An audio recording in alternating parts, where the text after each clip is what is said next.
Welcome back to Longbox Diving, where we explore comics and story arcs pulled from the Longbox. And it's time to do new comic book day reviews. Wednesday is past. We've got our books, and hopefully you've gotten it because, again, I've said almost every video now, the books that came out this week have been fantastic for the most part. They've been beautiful. So there's lots of stuff to talk about, and I can't just say, this is horrible, don't get it. You know, there's some good stuff in these things. So today we're going to review Dark Knights of Steel 2. Dark Knights of Steel 2. Tom Taylor and Yasmin Putri, I believe is her name, Yasmin Putri. It's beautiful, right? The story itself has been doing really pretty good. The art is beautiful. It's well done. This cover, a definite 3 for me. This has got a lot going on, and a lot, man, fantastic. So there's a lot of spoilers here. So hopefully you've read this already, because we're going to go through this. We see that the Green Arrow shoots Jor-El through the eye with a kryptonite arrow while Batman was there, after Batman found out he is his son. So Batman's half Kryptonian, half human, so he should have the powers of Jonathan. And then he rides out in the forest, he catches an arrow before it hits Pennyworth, he basically chops off the arm. I mean, look at it. He chops off the arm of the Green Arrow. You can see it flying, like, over here. You can see that is just crazy.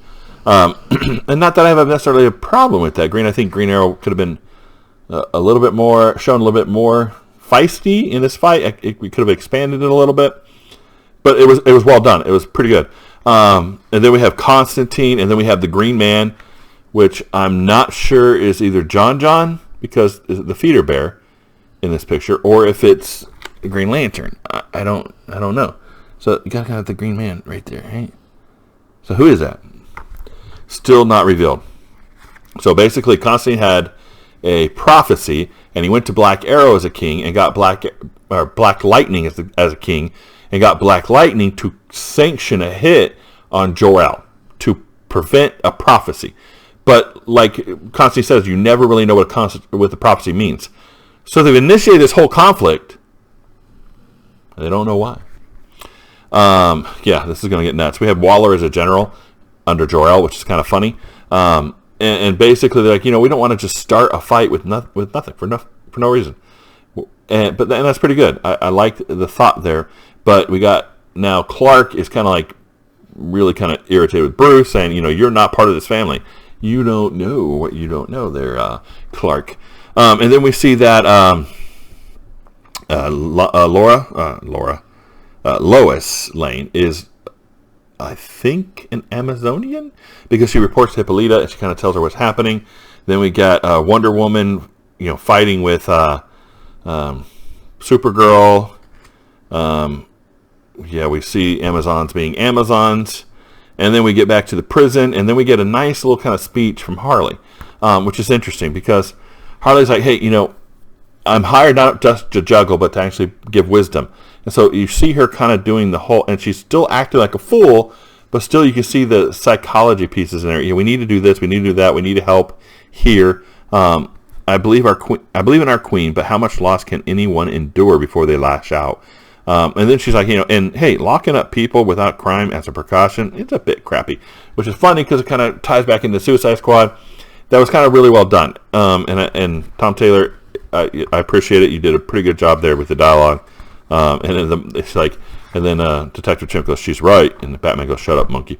And so then we get into the argument with Clark and Green Arrow. It's like, just kill me, you're a monster. He goes, I'm not a monster. Why would I do anything like that? And then we get over the Black Lightning's kingdom. Supergirl grabs the kid, Black Lightning's son. And he's all up, put him down. She goes, yeah, that's the idea, human. And she drops him. And then he shoots lightning at her. She goes, oh, that tickled, and then flies off. So the very thing Clark said, we're not monsters, we're not killers. His sister just did. So Zara there, Supergirl, is actually Clark's sister in this. And she just took Black Lightning's kid and dropped him. So, yeah. And then I'm reading them like, Batman did what? He chopped off the arm of Green Arrow. Wait. Black Lightning had Jor-El killed, and now Supergirl's dropping kids from the moon. I mean, but overall, I mean, this is a pretty good series. So this cover is a 3. The art inside is a 3.5. It is really well done. I enjoyed it. There's just a little too many flat angles. But overall, I mean, even a lot of it's still done at a pretty good. So yeah, I would put it 3.5. And the story right now is a 3.5. So this is a solid 3.5 book. Really well done. I'm enjoying it a lot. And it's a point where I cannot wait for the next one. If you're not on this book, you really need to get on this book. This is a great story. And, I had made issue with Tom Taylor, but Tom Taylor's been doing a really good job on this. I think he does really a lot better with DC, in my opinion. So we'll see you next time here in the Long Box.